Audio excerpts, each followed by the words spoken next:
નમસ્કાર. બજેટ સત્રની શરૂઆત થઈ ગઈ છે. કાલે બજેટનો જે પ્રસ્તાવ છે મૂકવામાં આવશે. બધા જ એક્સાઇટેડ છે કે આ બજેટમાં શું આવશે, શું નવું હશે, એના ઉપર ચર્ચા કરવી છે. હિમાંશુભાઈ તમને ફ્રેમમાં દેખાતા જ હશે. જર્નલિસ્ટ હિમાંશુભાઈ આપણી સાથે જ છે અને એમની સાથે વિસ્તૃત ચર્ચા કરીશું. પણ હિમાંશુભાઈ, મારા હિસાબથી બજેટ એટલે કે જો મારી પાસે મહિનાના 50,000 રૂપિયા છે તો હું નક્કી કરીશ કે મારે એને ક્યાં ખર્ચ કરવાના છે. જેમ કે મારી આગળ 50,000 છે તો હું નક્કી કરીશ કે મારો પોતાનો ખર્ચો કેટલો છે, એમાં હું બિલ કેવી રીતના ભરીશ ને એક્સેટ્રા જેટલો પણ ખર્ચો છે એ હું ડિવાઈડ કરીશ. એ મારા હિસાબથી બજેટ છે.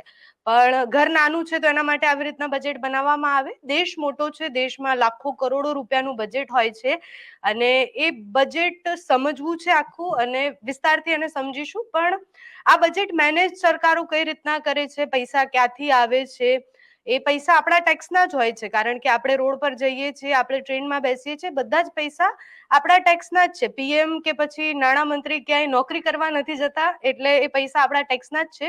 તો એ પૈસા સરકારો મેનેજ કેવી રીતના કરે છે, એનું મોનિટરિંગ કઈ રીતના થાય છે, અને જેટલા પણ બજેટો આવે છે એ બજેટ કઈ રીતના બનાવવામાં આવે છે? તમે ઓલમોસ્ટ પેરેલલ્સ ડ્રો કરી લીધા. તમે જે તમારું કીધું કે મારી પાસે 50,000 રૂપિયા હોય તો એનું પ્લાનિંગ, બેઝિકલી જેને આપણે ફાઇનાન્શિયલ પ્લાનિંગ કહીએ છીએ. યસ. બજેટમાં આઈડિયલી આમ તમે જોવા જાવ તો શું હોય છે કે રૂપિયો આવશે ક્યાંથી અને રૂપિયો ખર્ચાશે કઈ કઈ દિશામાં. ઓલરાઈટ. એટલે આઈડિયલી બજેટની તમે એક એપેન્ડિક્સ કે એનેક્સ કરવામાં આવે, એમાં આખું રૂપિયાનો સિક્કો હોય ને એને ગ્રાફિક ફોર્મમાં આપવામાં આવ્યું હોય કે ભાઈ 30 પૈસા એક્સપેન્ડિચરમાં જશે. એક્સપેન્ડિચર ઇન ધ સેન્સ કે ગવર્મેન્ટની જે સ્કીમ્સ કે જે કાંઈ છે એ બધું. પછી એમ કે આટલો ગવર્મેન્ટનો સેલરી કોસ્ટ કે આ બધું આ રીતના છે. પછી એમ કે આટલા રૂપિયા એમ કે ઇન્ટરેસ્ટ ને લોન્સ તરફ, એટલે લોન જે લીધી હોય એ પે કરવા માટે. એટલે આખા રૂપિયાના ડાયમેન્શનમાં લોકો લઈને આખું તમને સમજાવે કે આ આખું. એટલે માની લ્યો કે કન્ટ્રીની વાત છે, જેમ તમે તમારી 50,000ની વાત કરી, એમ કન્ટ્રીની જો વાત હોય તો ચોક્કસ અમાઉન્ટનું બજેટ હોય, 10 લાખ 12 લાખ કરોડ, અને એમાંથી 10-12 લાખ કરોડ રૂપિયા ખર્ચાશે ક્યાં, અને એ 10-12 લાખ કરોડ રૂપિયા આવશે ક્યાંથી, અને અલ્ટિમેટલી એમાં જે ઘટક આવશે તો એ ક્યાંથી આવશે, બેઝિકલી બોરોઇંગ આવશે કે કેવી રીતના આવશે. એટલે કા બજેટ સરપ્લસ હોય. સરપ્લસ એટલે શું કે બેઝિકલી તમે પૈસાનો ફ્લો બરોબર છે, તમારે બહુ દેણું નથી લેવું પડતું, અને કા બજેટ ડેફિસિટમાં, એટલે કે ટૂંકમાં બેઝિકલી તમારે ક્યાંકથી હજી કર્જ લઈ અને બાકીનો એરિયા આપનો મેનેજ કરવો પડે. બરાબર છે. તો આ એક બેઝિક અન્ડરસ્ટેન્ડિંગ છે બજેટ. હવે જે સરકાર જે મેનેજ કરતી હોય છે એનું આખું જે મિકેનિઝમ છે, એટલે જે સ્કીમ્સ હોય, માની લો કે સ્વચ્છ ભારત અભિયાન માટે ડિક્લેર કર્યા કોઈ રૂપિયા, કે જલ સે નલ સે જલ કે જે કઈ આવી સ્કીમ્સ હોય એના માટે ડિક્લેર કર્યા. તો એ જે તે સ્ટેટ્સનું જે આખું મિકેનિઝમ હોય, એનો જે ડિપાર્ટમેન્ટ હોય એની પાસે, ત્યાંથી પછી કલેક્ટરેટમાંથી પછી જિલ્લા પંચાયતોમાં કે ત્યાંથી કઈ રીતે, એટલે બેઝિકલી એ લોકોનું પણ બજેટ કન્સિડરેશનમાં કરવામાં આવે. એ લોકોના પણ બજેટ, જિલ્લા પંચાયતનું બજેટ થાય, મ્યુનિસિપલ કોર્પોરેશનનું બજેટ થાય, શહેરમાં કઈ રીતના પૈસા વપરાશે એની એક બ્લુપ્રિન્ટ આવે. એના ઉપરથી રાજ્યના જે બજેટ છે એના ઉપરથી આખું કેન્દ્રનું બજેટ. પણ કેન્દ્રનું જે આઉટલે આવે એના ઉપરથી જનરલી રાજ્યોના બજેટ, એના પછી અને એના પછી બધા બાકીના, જેમ કે કેન્દ્ર સરકાર શું આપે છે, કઈ રીતના આપે છે, એને એના સિંકમાં રહીને જનરલી બજેટ્સ બાકીના તૈયાર થતા હોય છે. ને આખી મોનિટરિંગ મિકેનિઝમ જે છે એ જે ઓડિટ કમિટીઝ હોય જે તે સરકારમાં, રાજ્ય સરકારમાં ઓડિટ કમિટી હોય, કોઈ પણ કેન્દ્ર સરકારમાં પણ ઓડિટ કમિટી હોય, અને પ્લસ જે પણ કાંઈ આ જે નાના બોડીઝ છે બધા સિવિક બોડીઝ, એના પણ એકાઉન્ટના ઓડિટ થતા હોય છે. અને તમને ખબર હોય તો એનું ઓડિટ કોણ કરે, તો કે કોમ્પ્ટ્રોલર ઓડિટર જનરલ ઓફ ઇન્ડિયા. એટલે ઈ નક્કી કરે કે ભાઈ આ તમે કેવી રીતના છે, બધું બરોબર છે નથી, આમાં જે પણ કાંઈ છે. ઘણી વખત રેડ ફ્લેગ એ લોકો ઇસ્યુ કરતા હોય છે, ઘણી વખત આ બધી પ્રકારની વાતો હોય છે. એટલે એ રીતે. અચ્છા, આપણા માથે કેટલું દેવું છે એની ચર્ચાઓ સૌથી વધારે થતી હોય, તો એ કેવી રીતના ખબર પડે કે આપણા માથે આટલું દેવું છે, કે સરકાર આટલા પૈસા આ વસ્તુમાં ઇન્વેસ્ટ કરે છે કે આ વસ્તુમાં વાપરે છે? દેવું જે છે એની બેઝિકલી અત્યારે જે વાત આવી રહી છે 205 લાખ કરોડની આસપાસ આપણું દેવું છે. જે દેવું 2014માં આ સરકાર જે આવી, બેઝિકલી અત્યારે જે સત્તારૂઢ પાર્ટી છે એની જે સરકાર આવી એનડીએની, એની પહેલા 50 થી 55 લાખ કરોડની આસપાસની વાત આવતી. એટલે આ દેણું એટલે સરકારે આ પૈસા લીધા છે, સરકારે આ પૈસા લઈને જુદી જુદી સ્કીમ્સમાં, ઇન્ફ્રાસ્ટ્રક્ચરની જે અપગ્રેડેશનની સ્કીમ્સ છે, રોડ્સ બની રહ્યા છે, આ બધું બની રહ્યું છે, ત્યાં આ પૈસાની જરૂર પડી છે. હવે બેઝિકલી આ પૈસા દેવા તરીકે કેવી રીતના લેવામાં આવ્યા, તો કે એમાં બે વસ્તુ છે. એક તમારે બેઝિકલી જેને કહી શકો તમે કે ટેક્સની એક આવક છે, એટલે જીએસટી ના કલેક્શન છે, ઇન્કમ ટેક્સની જે કલેક્શનની આવક છે, આ બધી આવકને બાદ કરતા પછી હજી તમારે ખર્ચો કરવાનો છે, તો ઈ તમે એટલું તમે દેણું લેશો. બરાબર છે. એટલે તમારી માની લો, તમને બહુ સિમ્પલ ભાષામાં તમે જે વસ્તુ કીધી રીતના કે જો 50,000 તમારી આવક છે અને તમારું બધું બાદ કરતા છેલ્લે તમારે ઈએમઆઈ હજી 12,000 રૂપિયાનો ભરવાનો આવે છે, તો તમે શું કરશો? તો તમે ક્યાંથી ટોપઅપ લોન લેશો કે કોઈ બીજી પર્સનલ લોન લેશો, ઈ લઈને તમારું, એટલે તમારી જે પર્સનલ કેપેસિટીમાં વાત કરું તો તમારી 50,000 ની આવક છે, એની સામે તમારું આઉટફ્લો છે એ લગભગ 62,000 નું છે, તો 12,000 રૂપિયાનું તમારી ઉપર દેવું છે. બરાબર છે. અને આ વર્ષ વધતું રહી. અત્યારે હજી એવી વાત આવે છે કે 16 લાખ કરોડ રૂપિયા આ ફિનાન્શિયલ યરમાં સરકાર કદાચ બોરો કરશે. એટલે જે $5 ટ્રિલિયન ની જે ઇકોનોમી કે જીડીપી બનાવવાની વાત છે, એમાં જે આ દેવું વધશે. કારણ કે એમાં એક બીજો મોટો મુદ્દો શું છે કે 205 લાખ કરોડનું જે આપણું દેવું છે, હવે દેવું તમે જે લીધું છે એ તમારે સર્વિસ કરવું પડે, એટલે તમારે એ પાછું પે કરવું પડે. તમે માની લો કે તમે કોઈ હોમ લોન લીધી કે કંઈ પણ લીધું, તો તમારે અલ્ટિમેટલી એને જેને કહી શકો તમારે એને પાછું અસાઇન કરવું પડે અને એ દિશામાં તમારે એના પૈસા આપવા પડે. તમારે ઇન્સ્ટોલમેન્ટ જે આપણે કહીએ છીએ, રાઈટ? હવે આ જે 205 લાખ કરોડનું જે દેવું છે, એમાં રૂપિયામાં જો આપણે કન્સિડર કરીએ તો 43% આપણા અત્યારે પાછા દેવામાં જાય છે. એટલે 43% આપણે રીપેમેન્ટ કરીએ છીએ લોન્સનું. ઈ રીપેમેન્ટ 2023-24 એટલે નાણાકીય વર્ષ 2023-24 એટલે લગભગ એમ તમે માનો કે 31 માર્ચ 2024 સુધીનું. બરાબર છે. હવે ઈ દેવું જે છે એ 2024-25 નાણાકીય વર્ષ એટલે 1 એપ્રિલ થી 31 માર્ચ 2025 સુધીમાં ઈ દેણું જે છે એ 50 પૈસા થવા જાય. દેણાનું સર્વિસિંગ, સોરી, દેણું તો આપણું 205 લાખ કરોડનું છે, પણ ઈ જે તમે જે હપ્તો ભરો છો એ હપ્તામાં હવે વધ આવવાની છે 7 પૈસાની. 7 પૈસાની વધ એટલે આમ તમે રૂપિયાની દ્રષ્ટિએ જુઓ તો 7 પૈસાની વધ છે, પણ એ એકચ્યુઅલી જેને ઇકોનોમીની પાર્લન્સમાં આપણે વાત કરીએ કે ફિનાન્શિયલની પાર્લન્સમાં આપણે વાત કરીએ તો 700 બેઝિસ પોઈન્ટ્સનો વધારો છે.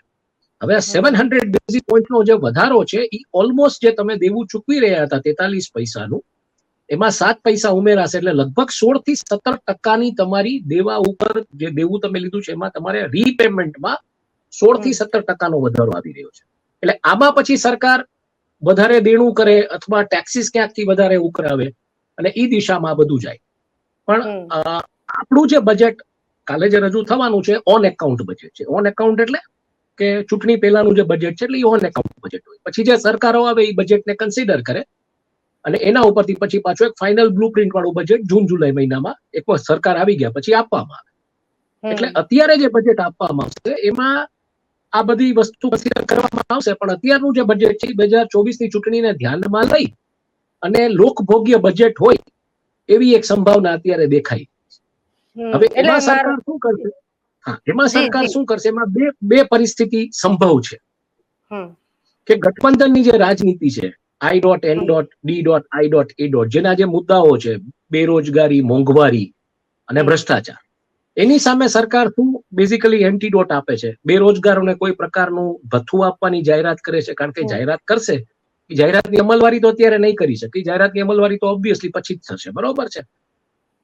ખેડૂતોને શું એમએસપી આપવાની વાત કરે છે, અથવા ઉદ્યોગોને એવી સ્કીમ્સ આપવાની વાત કરે. માની લો કે અત્યારે એક વાત એવી આવી રહી છે, જો તમે બિઝનેસ ન્યૂઝ વ્યવસ્થિત રીતે ફોલો કરતા હો પિંક પેજીસમાં એમાં, તો અત્યારે એક વાત એવી આવી રહી છે કે સોનીના જે બધા પ્લે સ્ટેશન્સ ને એવું બધું છે એનું મેન્યુફેક્ચરિંગ ઇન્ડિયામાં થાય એના માટે સરકાર કદાચ બજેટમાં જાહેરાત કરે કે આવા બધા ઇલેક્ટ્રોનિક ઇક્વિપમેન્ટ્સ કે આવા ગેમિંગ ઇક્વિપમેન્ટ્સ કે એનું મેન્યુફેક્ચરિંગ ઇન્ડિયામાં થાય. તો થાય શું એનાથી? રોજગાર વધવાની વાત આવે, એક સેન્ટિમેન્ટ આવે.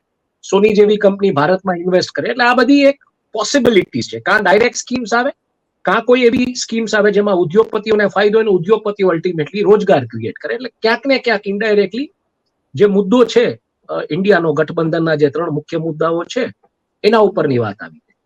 પણ તમારી ચેનલ જે રીતના એગ્રેસિવલી રિપોર્ટ કરતી હોય છે ગવર્મેન્ટ જોબ્સ વિશે, તો હજી ગવર્મેન્ટ જોબ્સ વિશે કોઈ ચોક્કસ વાત ક્યાંય આવતી નથી કે ગવર્મેન્ટ કેટલી જોબ્સ ક્રિએટ કરશે. અને ગવર્મેન્ટ જે જોબ્સ ક્રિએટ કરી રહી છે એ મોટા ભાગે થર્ડ પાર્ટી જોબ્સ છે કે કોન્ટ્રાક્ટ જોબ્સ છે કે પ્રાઇવેટ સેક્ટરની જોબ્સ છે. બરાબર છે. I think Payal I have answered જે તમને જવાબ જોઈએ છે એ દિશામાં. યસ, હા સર. એટલે મારો આગળનો સવાલ આ હતો કે હવેની જે પણ બજેટ આવવાનું છે એમાં સામાન્ય માણસને શું ખાસ મળી શકે, એ તમે આખા સવાલ મતલબ જવાબમાં કહી દીધું. બીજો સવાલ હજી તમને એમાં બી કહી દઉં, એમાં શું થઈ ગયું છે, બજેટ છે ને ઓલમોસ્ટ 2014 પછી બજેટ ઓલમોસ્ટ નોન ઇવન્ટ થઈ ગયું છે. એના 2-3 મુખ્ય કારણો છે. એક મહત્વનું કારણ છે બજેટ માં જે પ્રકારની વાતો આવતી કે ઇક્વિપમેન્ટ તમારા મોંઘા થશે કે સોંઘા થશે કે આ બધું ટૂંકમાં ઘટી ગયું. અને એ ઘટવાનું કારણ શું છે? કારણ કે જીએસટી કાઉન્સિલ હવે નિર્ણયો લે છે કે કેટલું ટેક્સેશન કેવી રીતના, એની મીટિંગો થતી હોય એમાં આવતું હોય છે. એટલે બજેટ આઈડિયલી જે કન્ઝ્યુમર્સ રાહ જોતા ને કે મોબાઈલ ફોન સસ્તા થયા કે વોશિંગ મશીન સસ્તા થયા કે રેફ્રિજરેટર સસ્તા થયા કે સ્કૂટરો સસ્તા થયા કે મોબાઈલ ફોન સસ્તા થયા, ઈ જે થ્રિલ હતી બજેટની ખતમ થઈ ગઈ છે. હવે શું થ્રિલ રહી બજેટમાં? તો કે તમારું પર્સનલ ટેક્સેશન છે એના ઉપર કોઈ વાત આવી રહી છે કે ઇન્કમ ટેક્સની લિમિટ એનહાન્સ કરવામાં આવી તો તમારી સેવિંગ વધે છે. તો એના માટે જનરલી બજેટ પર એક નજર હોય છે. બાકી શું થયું છે કે બજેટમાં સોશિયલ સ્કીમ્સ કે ભાઈ વોર મેમોરિયલ માટે આટલા 1000 કરોડ રૂપિયા કે આના માટે આ વસ્તુ કે ફાર્મર્સને એમ કે ટ્રેક્ટરમાં સબસિડી, તો સોશિયલ સ્કીમ્સ ઉપર વધારે ફોકસ બજેટનો થઈ ગયો છે 2014 એટલે આ પછી. વચગાળાનું બજેટ છે એટલે આ બધી સંભાવના નથી ને આમાં કે ના, ટેક્સીસ બિલકુલ વધારી સંભાવના શકે છે. કે બધું બિલકુલ સંભાવના. નહીં, બિલકુલ સંભાવના છે. કારણ કે ચૂંટણી છે, તમે સમજો. એટલે આ મુદ્દાઓ જ્યારે બજેટમાં આવશે ત્યારે આઈટી સેલ ચોક્કસપણે એના બ્રાઉની પોઈન્ટ સ્કોર કરવાનો પ્રયત્ન કરશે, એ વાયરલ કરશે કે આ બજેટમાં કેટલું બજેટ કેટલું સારું છે. એ દર વખતે ચર્ચાઓ થાય. સામુ જે પક્ષ હોય એમ કે આ બજેટ બરોબર નથી કે શું છે. વાત અલ્ટિમેટલી ત્યાં આવે છે કે તમે જે વાત કરો છો એમાં ઓબ્વિયસલી પ્રાઇમ મિનિસ્ટરની જે ફિલોસોફી છે, એમને લોકસભાના ફ્લોર ઉપરથી કીધું હતું કે દેણું કરી નાખી પીવું. પણ હવે સામી કોકની ફિલોસોફી એવી હોય કે ચાદર પ્રમાણે પગ પોળા કરવા, અને કોકની ફિલોસોફી એવી હોય કે પગ પોળા કરીને પછી ચાદર પોળી કરવી.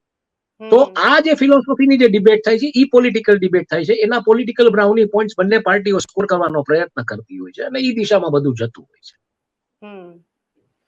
ટેક્સની વાત કરીએ. ટેક્સ બજેટનો બહુ નાનો હિસ્સો હોય છે પણ સૌથી વધારે બધાની નજર એના ઉપર રહેતી હોય છે. વર્ષોથી તમે આટલા બધા બજેટ જોયા, એના એનાલિસિસ કર્યા. મોદી સરકારનું આ બજેટ કે આના પહેલાના પણ જે બજેટ છે એ પેટર્નમાં અને જૂની સરકારની પેટર્નમાં કેટલો ફરક આવ્યો છે, શું બદલાવ આવ્યો છે? આઈડિયલી એઝ આઈ સેડ કે બજેટ બે રીતે જેને કહી શકો ઇન્ટરેસ્ટિંગ એટલે રહેતું હતું કે રેલ બજેટ છે એ પણ એક જમાનામાં પહેલા આવતું ને પછી બે દિવસે બજેટ આવતું. હવે થયું છે શું કે રેલ બજેટ તો રહ્યું જ નથી. તમે સમજો મોટાભાગના એનાઉન્સમેન્ટ ટ્રેનના ને બધા એ રીતના થઈ ગયા છે. બરાબર છે. બજેટની જે કોર એક્સાઇટમેન્ટ હતી કે પ્રોડક્ટ્સના ભાવ વધશે ઘટશે એ બધું જીએસટી કાઉન્સિલ હવે નક્કી કરે છે. એટલે આઈડિયલી તમે જોવા જાઓ તો બજેટમાં હવે શું રહ્યું કે ટેક્સેશન, પર્સનલ ટેક્સેશન સિવાય કોઈ વાત આવતી નથી. અને પર્સનલ ટેક્સેશનમાં અત્યારે કેવી પરિસ્થિતિ છે? 144 કરોડની આબાદીમાં 141 કરોડની આબાદીમાં 9 કરોડ ટેક્સ પેયર્સ છે. વૈધા છે ડેફિનેટલી. 3 કરોડ હતા જે તે સમયે સરકાર આવી ત્યારે, અત્યારે 9 કરોડ છે. બરાબર છે. પણ અલ્ટિમેટલી 80 કરોડ લોકોને તમારે એ ભૂલવું નહીં પડે કે 80 કરોડ લોકોને ફ્રી અનાજ આપવામાં આવે છે. રાઈટ? અને એ 5 વર્ષ સુધી હજી આપવાનું છે.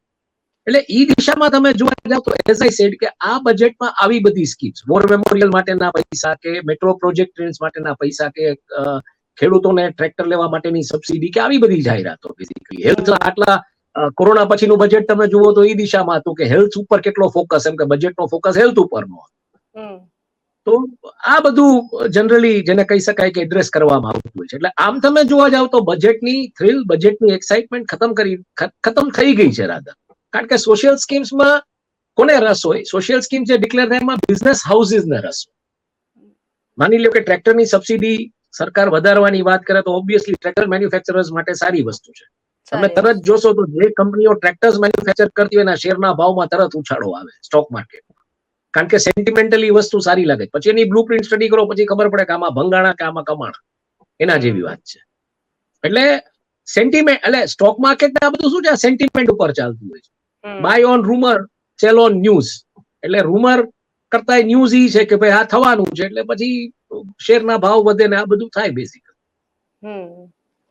બધા લોકો મોટા ભાગે એવું કહેતા હોય છે કે આ ઉદ્યોગપતિની સરકાર છે અને મોટા ભાગે જેટલી પણ સરકારો આવી છે બધી ઉદ્યોગપતિની જ સરકાર હોય છે. તો આ બજેટમાં ઉદ્યોગપતિ માટે એવું શું હોય છે? મતલબ એવું શું ખાસ વિશેષ એમને કોઈ રાહત આપવામાં આવે છે? નાના ઉદ્યોગોને કેવી રાહત આપવામાં આવે છે? સી ઇન્ટરેસ્ટિંગ, તમારો પોઈન્ટ બહુ સારો ને વેલિડ છે કે ઉદ્યોગપતિની સરકાર છે કે એ તમારે જો સ્ટડી કરવું હોય તો કેવી રીતના થશે હું તમને કહું પાયલ. છેલ્લા 2023 ની જો આપણે વાત કરીએ કેલેન્ડર યરની, તો ભારતમાં 15 લાખ ઇલેક્ટ્રિક વ્હીકલ્સ વેચાણા.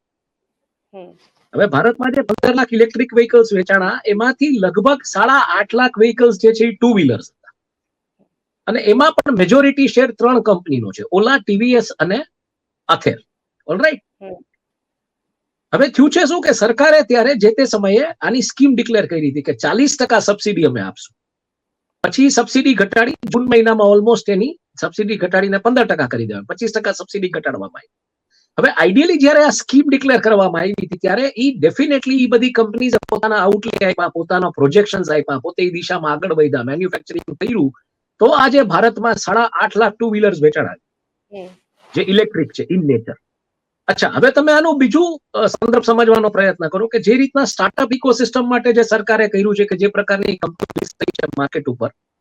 સ્ટાર્ટઅપ શું છે? સ્ટાર્ટઅપ મેઇનલી ફૂડ ડિલિવરી કે ઈ કોમર્સમાં છે, જેને ઈ વ્હીકલ્સની બહુ મોટી જરૂરિયાત હોય છે મોટા શહેરોમાં.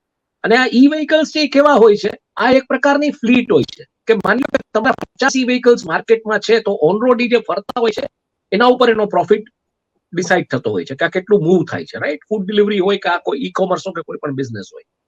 હવે આ 50 માંથી જયારે 10 પાછા 2 માં આવે છે ત્યારે 10 સ્ટાર્ટ થયેલા વ્હીકલ્સ તમારે પાછા આપવાના છે. બેઝિકલી ઈ જે માર્કેટ છે એ 50 નહીં પણ 100 ઈ વ્હીલર્સનું માર્કેટ, ઇલેક્ટ્રિક વ્હીકલ્સનું માર્કેટ છે.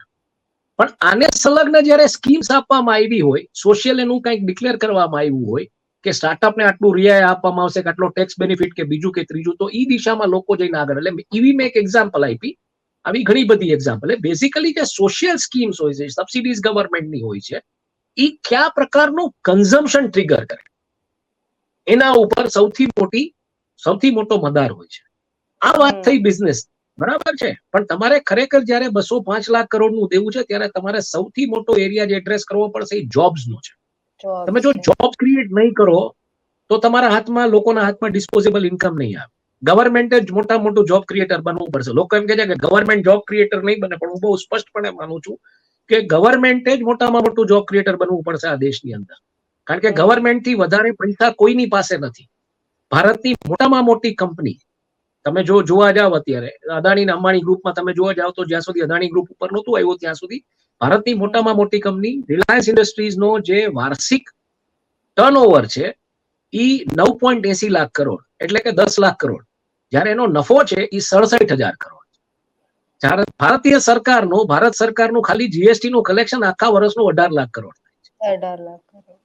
એટલે એનું કોઈ ઇન્વેસ્ટમેન્ટ નથી. તમે સમજો, એ જે ઇન્વેસ્ટ કરે છે એ ક્યાં કરે છે? રોડ્સમાં, ઇન્ફ્રાસ્ટ્રક્ચરમાં, આ બધા એરિયામાં. જોબ ક્રિએશનમાં ના કરવું પડશે.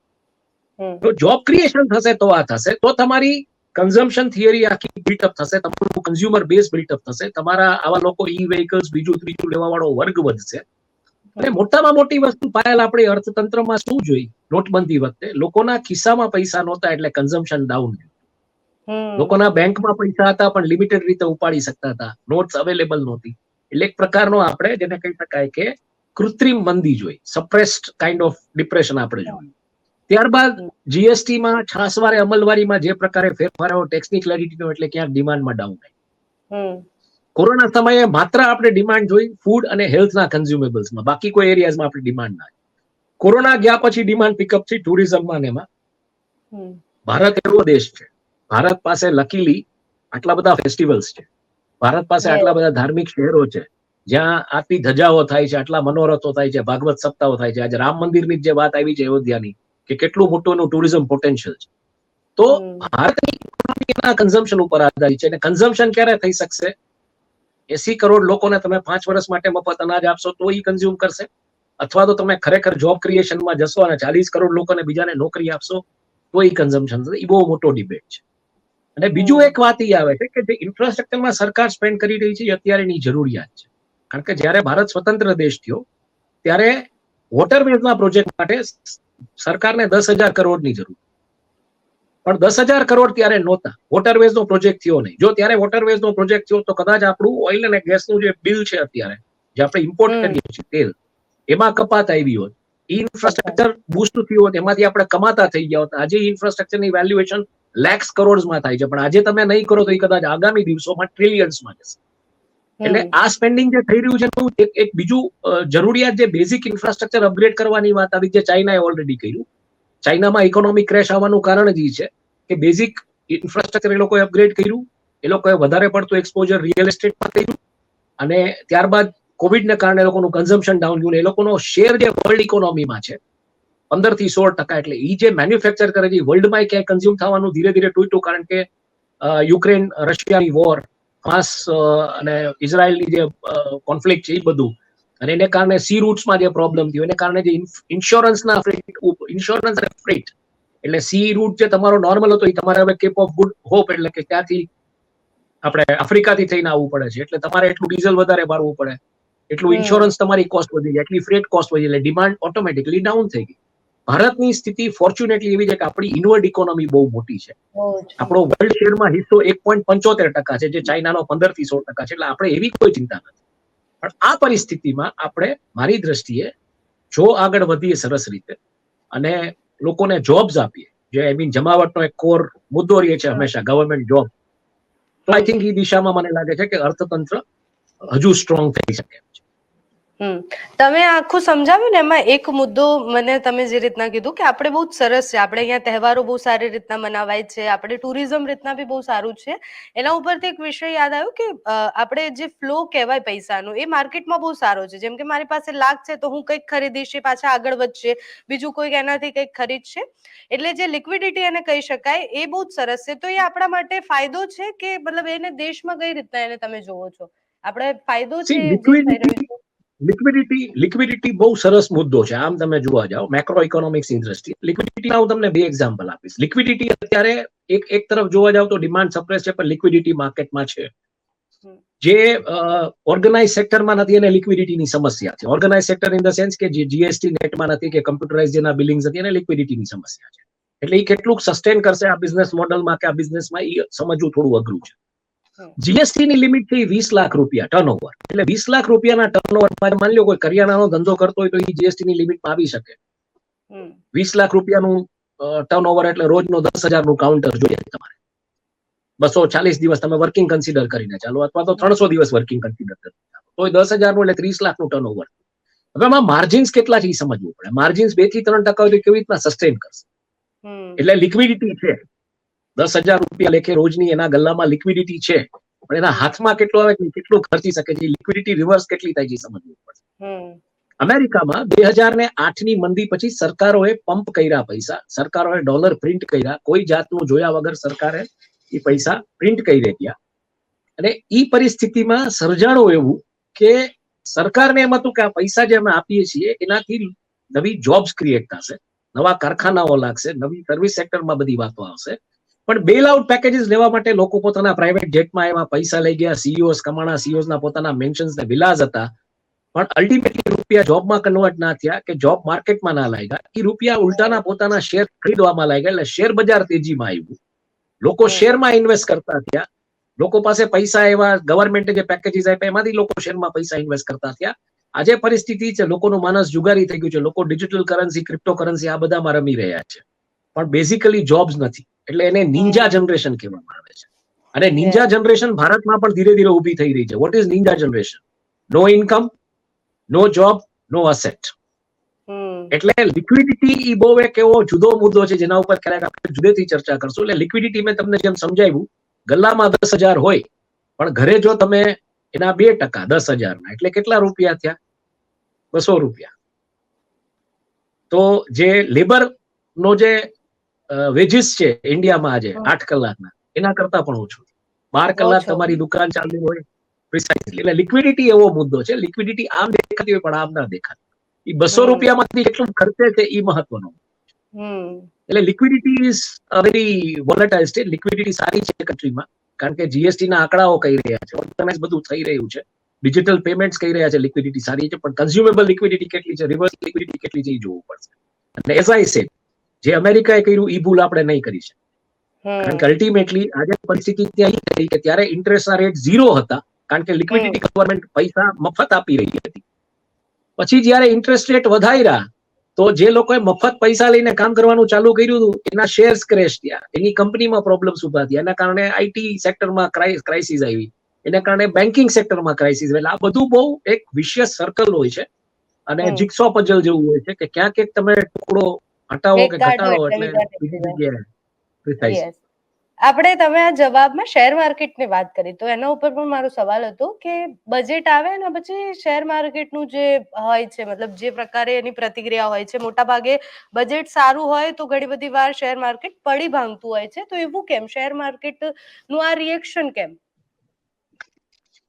શેર બજાર એઝ આઈ સેડ કે જો ટ્રેક્ટર્સની સબસિડીઝ હોય અને ટ્રેક્ટર્સ મેન્યુફેક્ચરર્સ કે શેર બજારમાં જે લોકો શેર્સ લઈને બેઠા છે ને એમ લાગે કે હવે તો આમાં ટ્રેક્ટર કંપનીઓને બખા થઈ જશે અને પ્રોફિટ્સ મળશે, કારણ કે ગવર્મેન્ટ જ સબસિડી આપી રહી છે. તમે 1 લાખનું ટ્રેક્ટર લ્યો તો 20,000ની સબસિડી છે, એટલે 1 લાખનો માલ જે ડીલરના શોરૂમ ઉપર જાય છે એમાંથી 20,000 સરકાર આપે ને 20,000નું માર્જિન મળે ને પ્રોફિટ વધવાનો છે, કારણ કે સબસિડી આવે એટલે મોટા ભાગના લોકો લઈ લે કે ભાઈ 1 લાખ વાળો માલ મને 80,000માં મળે તો હું શું કામ ના લઉં. એને કારણે એના શેરના ભાવ ઉપર જાય. હવે ઈ શેર કંપનીઝ જે છે, ઓટોમોબાઈલ કંપનીઝ, એનું જે ઇન્ડાઇસિસ એટલે બેઝિકલી આપણું સેન્સેક્સ કે નિફ્ટી, એમાં એનું કમ્પોઝિશન કેટલું, જેમ બેંક નિફ્ટી તમે સાંભળ્યું હશે, આઈટી નિફ્ટી સાંભળ્યું હશે, પછી ઓટો નિફ્ટી સાંભળ્યું હશે, આ બધી કંપનીઝ કયા સેક્ટરને બેનિફિટ થાય છે અને એની અસર ઈ નિફ્ટીના શેર્સના ભાવ કેટલાક ઉપર જાય છે, કેટલુંક વોલ્યુમ એમાં ભાવ ઉપર નીચે જવાતી નથી થતું, એમાં ટ્રેડિંગ વોલ્યુમ આવવું જોઈએ. એટલે માની લ્યો કે 5 લાખ શેર ટ્રેડ થઈ રહ્યા હતા કે 50 લાખ શેર ટ્રેડ થઈ રહ્યા હતા, સડનલી આ સમાચાર આવ્યા પછી 50 કરોડ શેર ટ્રેડ થયા ઈ જ ભાવના, તો ઓટોમેટિકલી એમાં સ્પાઇક આવે, ઈ બલ્ક મને એની ઇમ્પેક્ટ સેન્સેક્સ કે નિફ્ટી ઉપર કેવી આવે ને એની તમને ઇમ્પેક્ટ જોવા મળે સેન્સેક્સ કે નિફ્ટીનો ગ્રાફ ઉપર ગયો કે નીચે ગયો. માની લો કે ઈ સ્કીમ સારી નથી એટલી બધી, તો તરત જ ઈ ગ્રાફ નીચે આવવાનો ચાલુ થઈ જાય, ઈ પેકમાં ક્યાંક ને ક્યાંક તમને નમી દેખાય. આ બજેટનું આ પ્રસ્તાવના કાલે મૂકવામાં આવશે, પણ બજેટની પ્રસ્તાવના મુકાય ત્યારે વિપક્ષની અસહમતિનો કોઈ મતલબ પ્રશ્ન હોય છે? વિપક્ષની અસહમતિનું સ્થાન ક્યાંય હોય છે એમાં? એટલે એઝ આઈ સેડ ને કે એમાં સમસ્યા એક જ સર્જાય છે હંમેશા દર વખતે કે દેણું કરીને ઘી પીવો, અને ઇન લોંગ ટર્મ જે મનમોહન સિંહનું સ્ટેટમેન્ટ છે કે in long term we all are dead, એટલે શોર્ટ ટર્મમાં શું થઈ શકે કે ઇકોનોમિક્સનું સ્ટેટમેન્ટ આ છે, એક પ્રધાનમંત્રી જે પોતાની રીતે ત્યાં પહોંચ્યા છે એનું સ્ટેટમેન્ટ આ છે કે દેણું કરીને પીવો, આપણા શાસ્ત્રોમાં લખ્યું છે. પછી ઘી પીવાનું શાસ્ત્રોમાં શું કરવા લખવામાં આવ્યું એ સમજવું પડશે, કારણ કે એ જમાનામાં તમારે ફિઝિકલ શ્રમ બહુ કરવો પડતો, તમારી ઇકોનોમી ફિઝિકલ શ્રમ ઉપર આધારિત હતી, અને એટલે તમારે શ્રમ કરવા માટે તાકાત જોતી હતી. એટલે એમાં કહેવાતું હતું કે દેણું કરીને ઘી પીવો, દેણું કરીને જુગાર રમવાની વાત નહોતી આવતી, દેણું કરીને દારૂ પીવાની વાત નહોતી આવતી, દેણું કરીને ફરવા જવાની વાત નહોતી આવતી. એટલે દેણું કરીને ઘી ચોક્કસ પીવો, એમાં ના નથી, તમારે શ્રમ કરવાનો છે, શ્રમ વાળું કામ કરવાનું છે. પણ અત્યારની જે ડિબેટ આવે છે એ આવે છે કે ચાદર પ્રમાણે પગ કોડા કરો, કારણ કે તમે ઘી પી અને શ્રમ કરવા નથી જતા, તમે ઘી પીને ફરવા જાઓ છો, અથવા તો દેણું કરીને ઘી નથી લેતા, દેણું કરીને તમે ઘી નથી પીતા, દેણું કરીને તમે ફરવા જાઓ છો, દેણું કરીને તમે ગાડીઓ લ્યો છો જેની કોઈ વેલ્યુ નથી ડાઉન ટુ ધ લાઈન, દેણું કરીને તમે 1.5 લાખનો આઈફોન લ્યો છો એની કોઈ વેલ્યુ નથી એક સમય પછી. એટલે આ ડિબેટ રહી અને એમાં ક્યાંક પોલિટિકલ પાર્ટીઝ પોતાના બ્રાઉની પોઈન્ટ સ્કોર કરવાનો પ્રયત્ન. ઓકે, આજે ઇકોનોમિક સર્વે આવશે તો આ સર્વેનું શું મહત્વ હોય છે? સર્વે એક સેન્ટિમેન્ટ હોય છે કે કઈ દિશામાં દેશની ઇકોનોમી જઈ રહી છે, પોઝિટિવ છે, નેગેટિવ છે, શું છે, અને દર ક્વાર્ટરલી સર્વેઝ આવતા જ હોય છે ઇકોનોમીના, એ તો કોઈ સવાલ નથી. જેમ દર 2 મહિને મોનિટરી પોલિસી આવતી હોય છે આરબીઆઈની, એ જ રીતના આ આવતું હોય છે. એટલે આઈ થિંક સર્વે એક સેન્ટિમેન્ટ છે અને એ દિશામાં એ વધતું રહે છે આગળ પાછળ. અચ્છા, ગયા વર્ષના બજેટની વાત કરીએ તો એ બજેટમાં ક્રિપ્ટોકરન્સી અને એને મતલબ લીગલ કરન્સી કરવાની વાત થઈ હતી. હા, બહુ નવું હતું બધા માટે ને ઘણા બધા લોકો એને સારી રીતના જોયું હતું કે ભાઈ આ થવું જોઈએ આપણા દેશમાં, પણ એમાં વધારે કઈ આગળ ના વધ્યું. એ વિશે શું તમારું માનવું છે? ક્રિપ્ટો ઇન ઇટસેલ્ફ બહુ ડિબેટેબલ મુદ્દો છે. ક્રિપ્ટો કરન્સી, ડિજિટલ કરન્સી, આ બધા બહુ ડિબેટેબલ એરિયા છે. એમાં મોટા ભાગની જે સમસ્યા છે એ આઈડિયલી તમે જોવા જાઓ તો સિક્યોરિટી વોલ્સને લઈને છે, પે વોલ્સને લઈને છે, ઘણી બધી સમસ્યાઓ છે. અમુક કન્ટ્રીઝે લીગલાઇઝ કર્યું છે, અમુક કન્ટ્રીઝ હજી નથી કર્યું. જ્યારે એને ટેક્સ કરવાની વાત આવી હતી ત્યારે એક વાત એવી આવી હતી કે ઇટ મીન્સ આ કરન્સી લીગલાઇઝ થઈ ગઈ છે. ના, એવું નથી, કરન્સી લીગલાઇઝ નથી થઈ, પણ તમે કોઈ કરન્સીમાં ટ્રેડ કરો છો તો એના ઉપર ટેક્સેશન આ પ્રકાર. જેમ ઓનલાઈન ગેમિંગ છે એના ઉપર 28% જીએસટી લાદવામાં આવ્યો. It means online gaming legal નથી ઇન્ડિયામાં. Please try to understand. પણ તમે જો રમો છો, ઇન્ટરનેટના વાળાઓ હવે બધું દૂર કરી દીધું છે અને એ વાળાઓ તોડીને તમે ક્યાંય આઈ મીન મોલ્ટામાં કે સાયપ્રસમાં કે કોઈ કંપની સાથે રમો છો તો એના ઉપરનું ટેક્સેશન તમારી આવકને આના ઉપર એમ કે રૂપિયા ઉપર તમારે 28 પૈસા તમારે જીએસટી ચૂકવવાનું આવશે જ્યારે તમે પેમેન્ટ કરો છો ત્યારે, અને જ્યારે તમારી જીતની રકમ જે કઈ લેવો છો એમાં તમારે ચૂકવવાનું આવશે. આ એક સર્વિસ છે તમે યુઝ કરો છો, એટલે એ લીગલાઇઝ નથી થયું. એનું ઇન્ટરપ્રિટેશન એવું હતું કે લીગલાઇઝ થઈ ગયું. લીગલાઇઝ નહોતું થયું. જો લીગલાઇઝ થયું હોત તો હું એમ માનું છું કે ક્રિપ્ટોકરન્સીમાં બહુ મોટો બૂમ આવ્યો. કારણ કે ઇન્ડિયન ઇન્વેસ્ટર્સ જો ક્રિપ્ટોમાં પડે તો શું થાય તમે વિચારો. કારણ કે આવડો મોટો દેશ અને કોવિડ પછીની લિક્વિડિટી જે લોકો પાસે હતી, કારણ કે સિનેમામાં કે કઈ પૈસા ખર્ચા નહોતા. વીકેન્ડ ઉપર જે મેટ્રો ક્લાસ છે જનરલી 10-15 હજારનો ખર્ચો કરી નાખતો હોય છે મૂવીઝ જોવામાં કે રેસ્ટોરન્ટમાં કે આઉટ ડાઇનિંગમાં. એ નહોતા થયા તો એ પૈસા કેવડા લાગે એમાં તમે વિચાર કરો. સર, છેલ્લો સવાલ આ છે કે આટલા સમયથી તમે આટલા બધા બજેટ જોયા છે, બધા સરકારોના બજેટ જોયા, એનાલિસિસ કર્યા હશે, તમને કયું બજેટ સૌથી વધારે સારું લાગ્યું હતું કે આ સમય માટે આ બજેટ બેસ્ટ હતું? ઓનેસ્ટલી સ્પીકિંગ તમને એક વાત કહું, તમને નવાઈ લાગશે. જી. હું બજેટના લાઈવ સેશન્સ વખતે જનરલી લાઈવ હોઉં છું, એટલે હું બજેટ એ રીતના જોઈ નથી શકતો. અને બજેટ થયા પછી જે સ્ટડી કરું તો એમાં મને એક જ વસ્તુ દેખાય કે રૂપિયો આવશે અહીંથી, રૂપિયો જશે ત્યાં. એટલે રૂપિયો ખર્ચવા માટે તમે કેટલી લોન લ્યો છો, મારું બેઝિક આકલન આટલું જ હોય. અને એમાં હું દર વખતે, કારણ કે હું દેણું કરવામાં માનવા વાળો વ્યક્તિ નથી, આ હું તમને જેવી છે એવી છું કે હું ચાદર પ્રમાણે પગ પોળા કરીને જીવવા વાળા વ્યક્તિઓ માનું છું. આઈ લીવ, આઈ એમ અ મિનિમલિસ્ટ. મેં દેવાંશીને એક ઇન્ટરવ્યુમાં કીધું કે લીવ ઓન મિનિમલિઝમ. અને તમે જીવી શકો છો સારી રીતે આ દેશમાં મિનિમલિઝમ ઉપર, કોઈ જાતની કોમ્પિટિશન વગર. એટલે મને બજેટ્સ ને હું જોઉં ત્યારે મને એમ થાય કે આ રૂપિયો ખર્ચવાનો છે, પણ એ ખર્ચવા માટે જો આટલું કર્જ લેવાનું હોય તો આઈ થિંક અહીંયા કંઈક થોડુંક કેવી રીતના તમે આમાં કરકસર કરી શકો. કારણ કે હું એક મિડલ ક્લાસ ફેમિલીઝમાંથી આવું છું, એટલે કરકસર મારો કોર શબ્દ છે. અચ્છા, તો તમને જૂના કોઈ બજેટમાંથી બી કઈ સારું નથી લાગ્યું કે ભાઈ આ બજેટમાં આ વસ્તુ સારી હતી? મારો core criteria, as I said, મારો કોર ક્રાઇટેરિયા રૂપિયો ખર્ચવા માટે જો તમારે રૂપિયો કે પૈસા ક્યાંકથી લેવાના હોય તો મારી દ્રષ્ટિએ એકેય બજેટ સારા નથી. અચ્છા, યસ. અને એને ઇમ્પ્લિમેન્ટ તમે કેટલું ફાસ્ટ કરી શકો, કારણ કે તમારે 365 દિવસમાં આટલા લાખ રૂપિયા કરોડનું ઇમ્પ્લિમેન્ટેશન એ કેવી રીતના થાય? કારણ કે એક વર્ષની અંદર તમે સમજી લો કે કોઈ તમારું ઘર તમે રિસ્ટ્રક્ચર કરવા બેસો 1 BHK નું 2 કે 3 BHK માં, તો એના 1.5-2 વર્ષ નીકળી જાય. તો કન્ટ્રી લેવલ આ પરકોલેટ કરવું, એટલે I think it's good for અમારા જેવા ફિનાન્શિયલ જર્નલિસ્ટ માટે સમજવા માટે. એઝ આઈ સેડ, ઈવીમાં ને જે રીતના ફેમ 1 ફેમ 2 સ્કીમ્સ ને બધું આવ્યું, જે પ્રકારના ઇન્સેન્ટિવ્સ આવ્યા મેન્યુફેક્ચરિંગ સેક્ટર માટે, પ્રોડક્શન લિંક્ડ ઇન્સેન્ટિવ સ્કીમ્સ આવી ગવર્મેન્ટની, તો પ્રોડક્શન ઇન્વેસ્ટમેન્ટ આ બધું આવ્યું છે, રાઈટ? એટલે બજેટમાંની વાતો થતી હોય છે. એટલે એ રીતનો બેનિફિટ હોય. ભાઈ જોબ કેટલી ક્રિએટ કરે છે, અલ્ટિમેટલી પાછો હું એ વ્યક્તિ છું જે પૂછું કે જોબ્સ કેટલી ક્રિએટ થઈ, કેટલી કરી. યસ, પ્રિસાઇઝલી. એટલે મને એ દિશામાં, એટલે કન્ટ્રી છે ને, કન્ટ્રી આ ભારત દેશ એવો છે કે ભારત દેશના લોકોએ જે મહેનત કરી છે, આ ભારત દેશ એના લોકોની મહેનતની પ્રગતિથી, એની તાકાતથી આગળ વધ્યો છે. તમે આજે પરિસ્થિતિ શું થઈ રહી છે પાયલ, સમજવા જેવી વસ્તુ છે. તમે મને ક્યાંય આખા શહેરમાં તમારે ફરવું હોય તો ફરજો, તમારા માટે હું તમને ટોપિક ઓફ સ્ટોરી આપી રહ્યો છું. તમે 10 કિલોમીટરના એરિયામાં ફરજો, તમને ક્યાંય એક મોચી જે રિપેર કામ કરતો ને એવો તમને જોવા નહીં મળે. ધીરે ધીરે અર્થતંત્ર ત્યાં ખતમ થઈ રહ્યું છે. બોટમ ઓફ ધ પિરામિડ જે હતું ને એ ખતમ થઈ રહ્યું છે. એટલે આ દેશમાં લોકો સવારે એની રીતે નીકળી જાય છે, રિક્ષા ચલાવવાનો રિક્ષા ચલાવી લે છે, મજૂરી કરવાળો મજૂરી કરી લે છે, અને રોજના જે 200-300 રૂપિયા જે કમાવાના જે કમાઈ લે છે, એના બાળકોના શિક્ષણમાં એ નાખી દે છે, એનું રોજનું જીવન જીવી જાય છે. સરકારી દવાખાનાઓમાં ફ્રી દવાના અંતે મળતું હોય તો ત્યાંથી બિચારો સરકારી સારવાર લઈ લે છે, જેમ તેમ જીવી જાય છે, અને પોતે પોતાનો પ્રગતિનો પંથ ઈ દિશામાં લઈ જાય. આવી રીતના આ દેશમાં આટલા લોકો કામ કરે. અને બજેટ કરતા હું એમ કહું કે દેશની જે પર કેપિટા જીડીપી એ આજે દેશની સૌથી ઓછી છે. ટોપ 10 પરફોર્મિંગ ઇકોનોમીઝમાં આપણી $2600 જીડીપી છે પર કેપિટા. હવે એમાં તમે જે ટોપ 10-100 ઉદ્યોગપતિઓને કાઢી નાખો તો એ જીડીપી નો પર કેપિટા જીડીપી નો આંકડો તો તમને એમ થાય કે આ દેશમાં ખરેખર આ ભગવાન પાસે આ દેશ ચાલે છે. કારણ કે દુનિયાની બધી આર્થિક સત્તાઓ છે, સૌથી ઓછું જેને કહી શકાય બ્રાઝિલનું છે $10,000, ચાઇનાનું $12,000 છે, અમેરિકા $76,000 છે, અને યુરોપિયન પેક આખો કેનેડા બેનેડા બધું $40,000-50,000 પર capita income.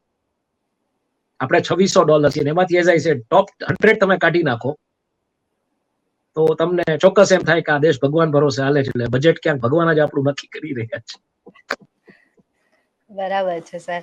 Sir thank you, તમે વિસ્તૃત અમારી સાથે વાત કરી, આખું બજેટ સમજવાની આખી કોશિશ કરી. જે પ્રમાણે કહ્યું કે સિક્કાના બે પહેલું હોય છે, એક સારું બી હોય છે, એક ખરાબ બી હોય છે. કાલે બજેટ આવે પછી ખબર પડે કે આપણા માટે સારું શું છે, દેશ માટે સારું શું છે, એ બધું જ કાલે કાલનું બજેટ હજી ટૂંકમાં જેને કહી શકાય કે ટ્રેલર હશે.